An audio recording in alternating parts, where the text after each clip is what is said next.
Hey, what's up, YouTube? Cardboard Coach Neil. Happy Independence Day. Happy July 4th. Hopefully, everyone out there is having a good time, getting some stuff done. Uh, Earlier today, I got all my yard work done. Gutters cleaned. Mulch has been laid, weeding, the whole 9 yards. Got some good productive yard work in, so my independence has been granted the rest of the weekend. But happy birthday to America. Hey, I saw a lot of videos in the last couple days, and this is an excuse for me to make one. So, I just wanted to, I didn't really have a topic, so this is kind of be all over the place. I know I'm going to tag these guys in my titles. I mean, some of these or the description. Some of these, a lot of people already know. Some they may not. Regardless, I'm going to mention a few of them here. First, I know Jay of the Average Vintage Collector. Good stuff. He's got some good stuff. I like commentary and cards. I like also watching stuff on baseball cards, but I also like to watch opinion and commentary and stuff like that because I also like to give my own commentary and opinion at times. So I know one of the things Jay talked about in one of his more recent videos was about focus and how he wasn't sure really what to do. First, go for the 67. It's a classic set.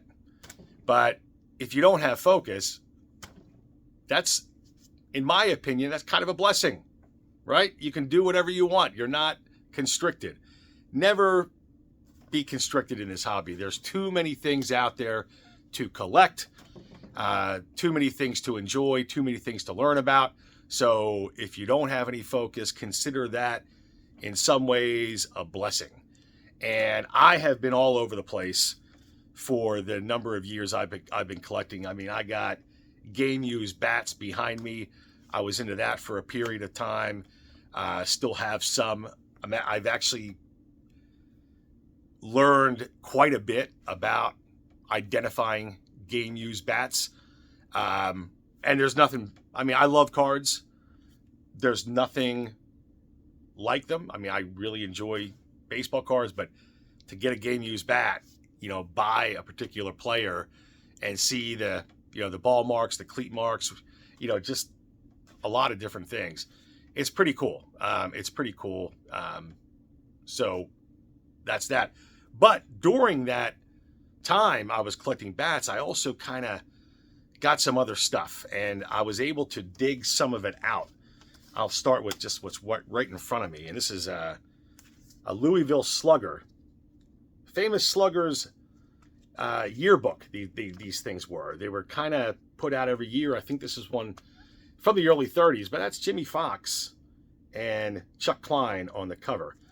And it's just cool. This is a period piece. There's pictures inside, just notes, statistics. It's just a very random thing.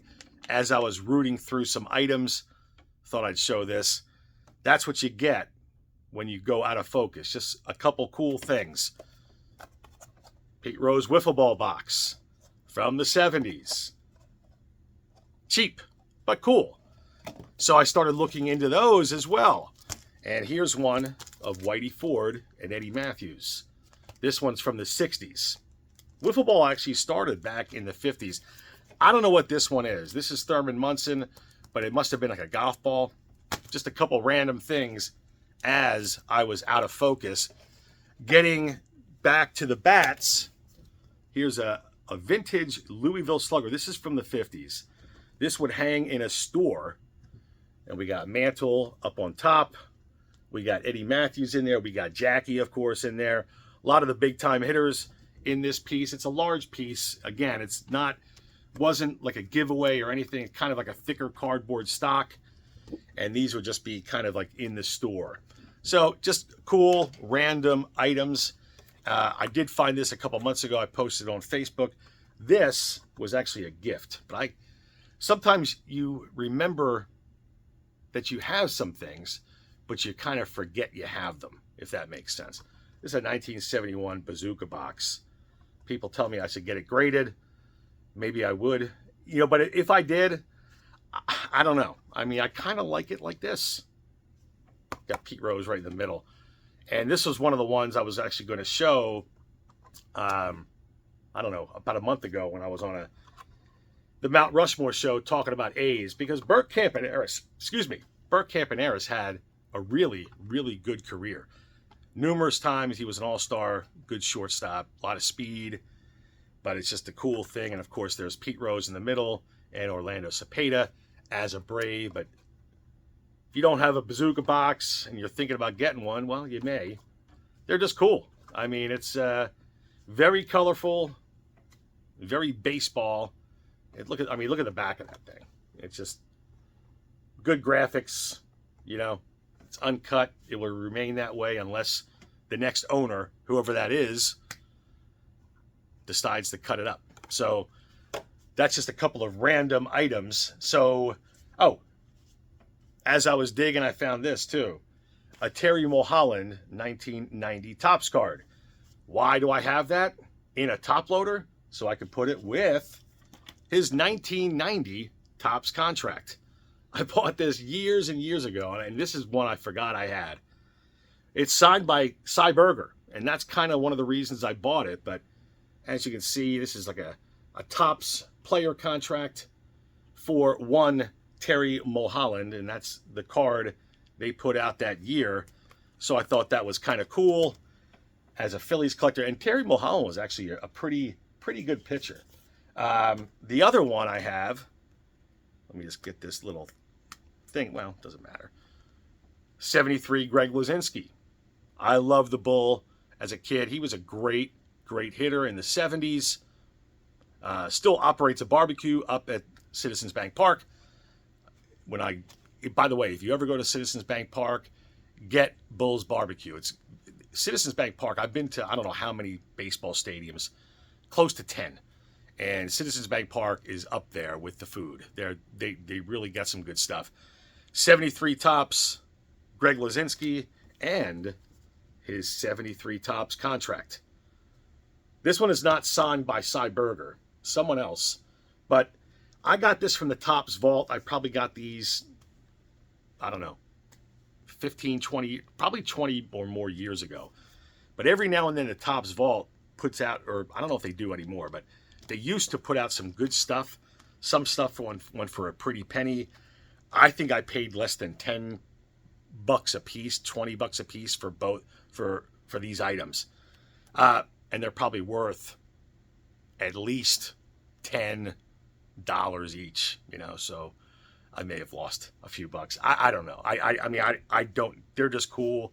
An actual Topps contract. So something to consider. Again, not really a focus, just a cool item.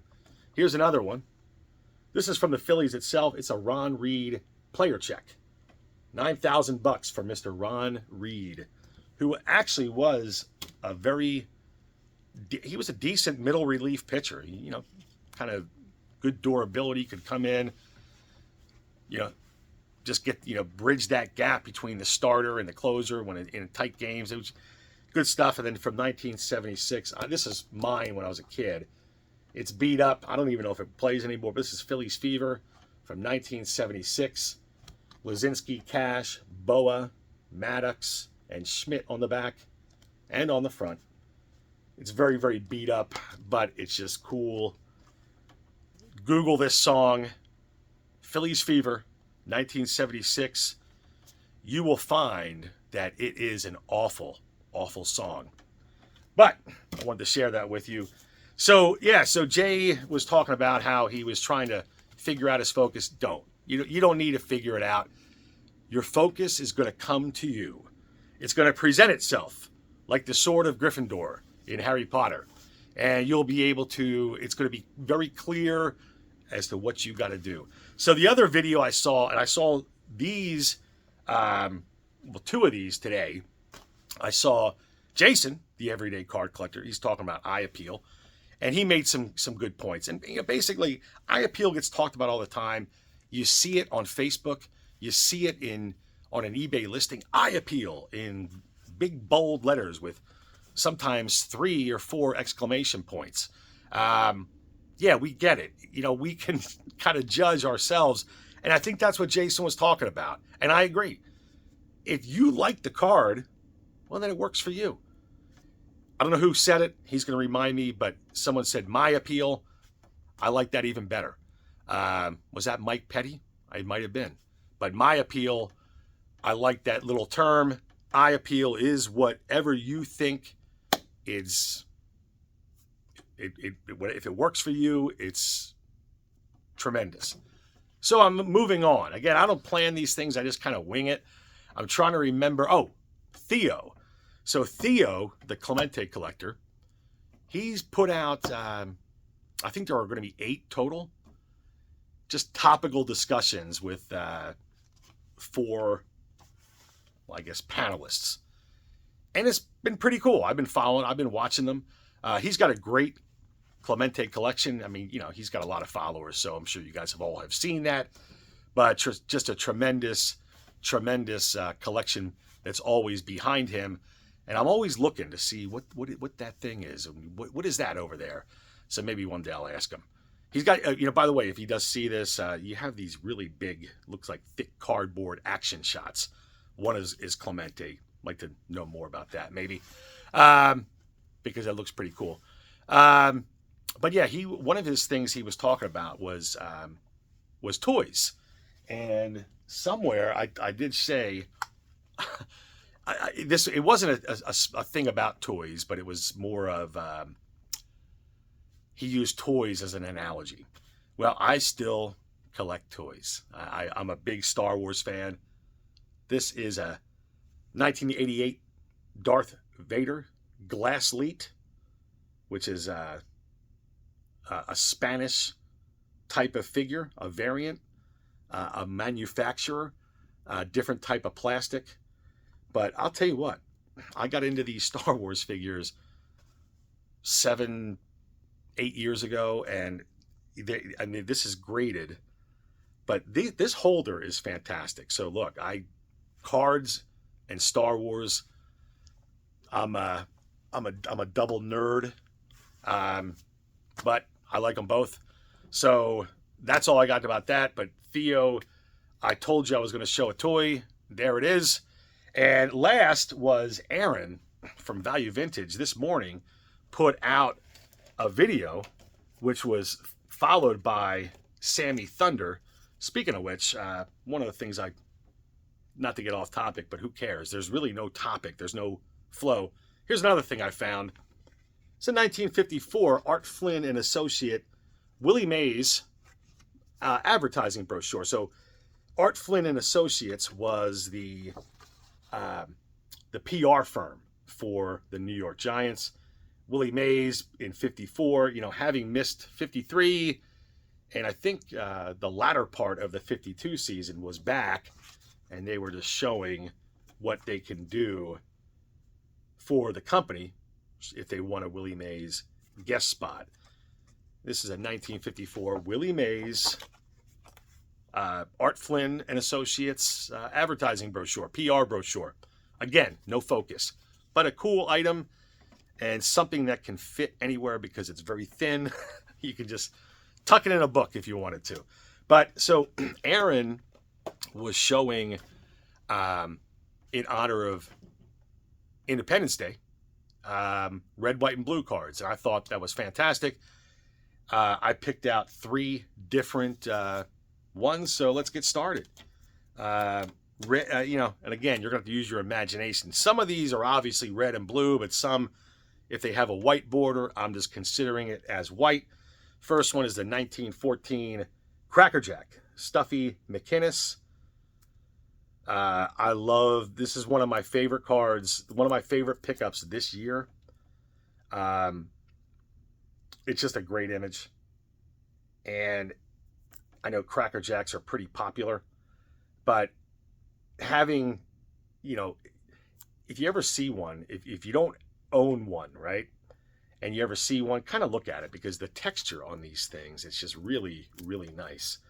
Just a great image there of John Stuffy McInnes, three-time champion for the A's. That was my red for batch one. Kind of sticking with Phillies, 1980.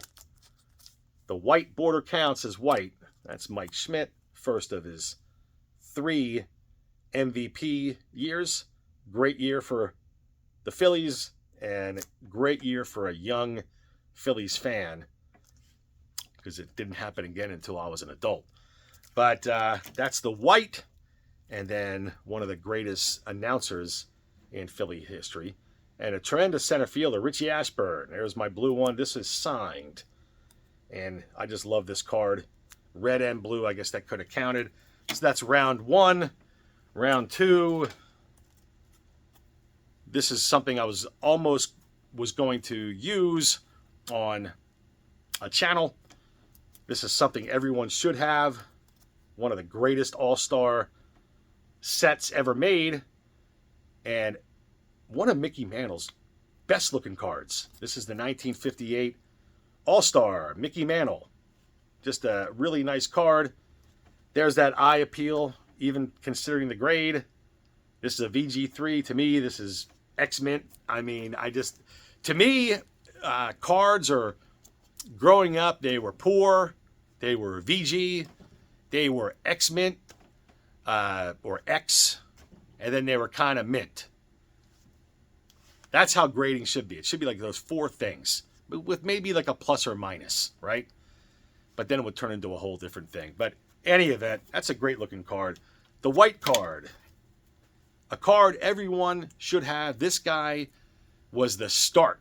This card, in my opinion, was the start of the kind of the hobby as we know it right now. The number 1, 1989 Upper Deck Ken Griffey Jr. I'm not a huge modern collector, but I love this card.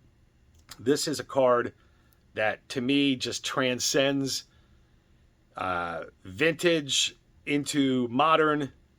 You know, he's just, Ken Griffey Jr., just one of the greatest, but one of the most collected guys out there. A card everyone should have. That's my white example. And then my blue, T206 Mickey Dolan. Batting, love T206s. I collect a couple different Phillies, both A's and Phillies, I should say, Philadelphia. But that's a nice card. And then last, Gowdy Ruth, the red Ruth. Some people call it the red one. That's what I do too. Or number 149. That's a nice batting pose right there. Again, I was talking about sometimes you got to sell some things. I did a couple years ago. Sold roughly, I don't know, a number of different things, including some Star Wars stuff, because I had to get another Ruth. When you have 2 boys, you got to have 2. They have to have something passed down to them. So that's red. Here's my white Theo. I don't know if you have this card. It's 1965 McGregor Bob, or actually Roberto Clemente. Is he? Yeah, Roberto Clemente. I know he changed it from Roberto from Bob. I think it was Bob for a couple of years, and I thought it got switched sometime in the 60s. But I love these type of issues. It is a little bit oversized, small to some of the stuff I've seen out there, and a couple of the items in my collection. But just a great card, Roberto Clemente. And my blue, one of my favorite cards. I have this, that I pulled this as a kid. 81 star sticker, Pete Rose. I don't even know why I even had it graded. Again, I look at some of this stuff, like this card, and I just wonder why I get some stuff graded. And I think I have made the determination is because I'm a jackass, and I will throw some money away, often freely, and often twice or 3 times on the same card. Yeah, I did that once. I had one of my first ever Mickey Mantle. It was part of my first 4 submission, my first order to PSA, and got it graded, came back a 5, and then I saw one in an SGC holder, and this was the old SGC holder, which I hated. So they crossed it over for me for $5 at a show. I got a deal from someone, and then I just got it reholdered just a year ago in the tux, and so yeah, knucklehead. But it happens, and you know it's fun. We do it for a reason. We're all knuckleheads to a degree, but I'd have it no other way. Listen, it has been tremendous. It's been over 20 minutes. Thank you for watching. Happy July 4th. You guys have a great night and take care.